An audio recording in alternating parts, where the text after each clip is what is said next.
But the battle between my old self and the new self was just incredible, because this battle between the flesh and the spirit, and I had all these bad habits and all these bad friends and all this difficult profession that was involved in this darkness. And it's not like everything was evil, but it was in a very dark materialistic world. And knowing what I knew already was just walking like on the coals of hell. It was like walking on a field that is filled with mines, and they can blow up anytime. But still, I was not afraid. But one thing I learned during those 2 years that I spent without sharing anything about my mystical experience was that it will take my yes to God in everything I had to change. It wasn't like I had to wait for a miracle or kneel and wait for the grace. It's like I had to say no to every vice, to every sin. I had to do it. And it was very difficult, every one of them, but I knew the only way to do it was to do it, just do it. And that's how I began. And still I'm working on it, because I think this is the work of a lifetime. You wake up every day to convert, and you can never take for granted that you are converted, and you all know that. So, but I didn't know that at that time, as 25 years ago. But still I began this new life, and it was very difficult to find the people in the church, because at first, and I think this happens to a lot of people that come back into the church after being falling away, it's like you expect everybody to be holy in the church, right? That's the big surprise. And then, well, little by little, you learn about our humanness and our human reality. And then the mission comes up. When the Lord revealed to me the mission, and He showed me the people that were in that church that day in Colombia, in Bogota, where I had my second ecstasies, then He let me see the people in the church. And He told me, it's about them. It's all about them. And then is that you have to love them, and they are all like you. They all have all the things that they have to overcome.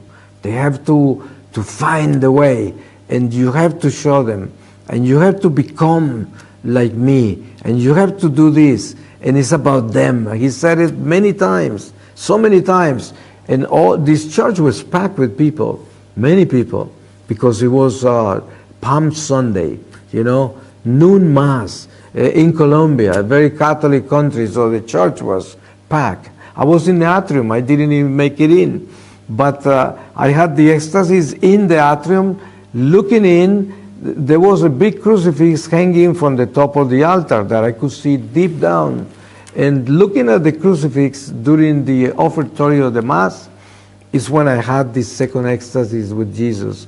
And that's when He showed me the mission, and He showed me the people there, and He showed me souls. Souls is what I want, and this is what you're going to do.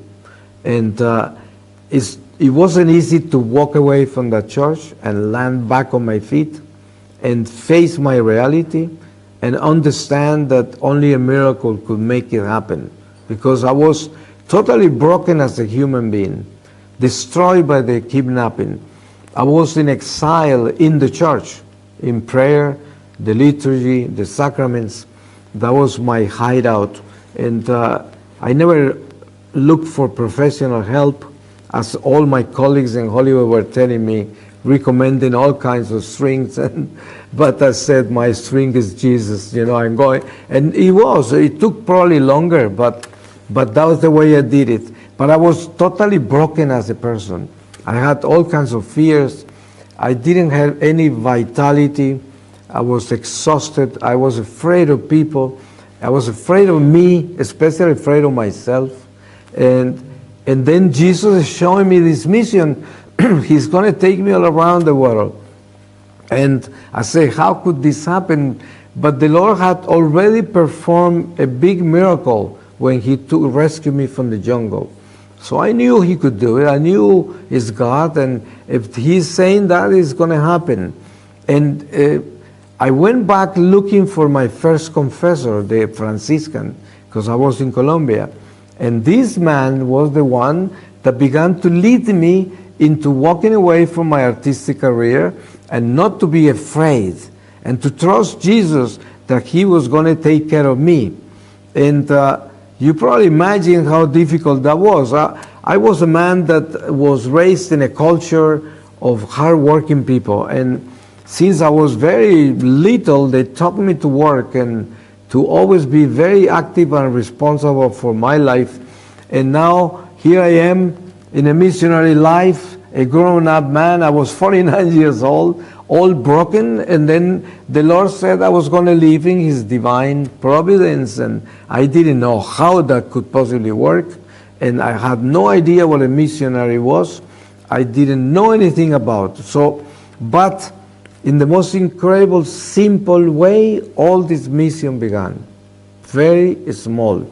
Like, I always say that when you look at the manger of Bethlehem, you have all the answers, yeah, because that's God. That's how He shows up. He shows up like nothing. See, and when He rescued me in the most absurd way. Kidnapped in a cave, sentenced to death, tortured to death, and that's the way He came up. That's the way He showed up. And in California, years later, I was telling the Lord at the Blessed Sacrament in adoration, I said, Lord, why didn't you call me in California, right here? You could have done that. You didn't need to take me to the jungle and go through all of this incredible ordeal. But God has a plan, and we are all molded in different ways. And I'm sure I needed to be molded that way. I needed to be shaped that way in a very painful way, but still, when I tell my colleagues in California, oh, God bless the kidnapping and the rebels, they think I'm completely crazy, you know. They said, we hope he lands back one day, you know. They don't understand that the greatest gift God gave me was that kidnapping, you know, because I would have never known the Lord. I would have never known that I was going to be in hell if I die. And imagine what a gift that was. But it was through pain, through a lot of suffering, but holy suffering, because this is one of the greatest gifts. And I think that when we look at our lives today and where we stand in tonight, we can only say this. Thank God we are Christians, and God has given us this incredible gift of Catholicism, this incredible mission, but at the same time, what a responsibility it is. And amazing how simple it is, how basic it is, and how difficult it is to look at this littleness. Because I look at people around wherever I go, and I know they are looking at what is big.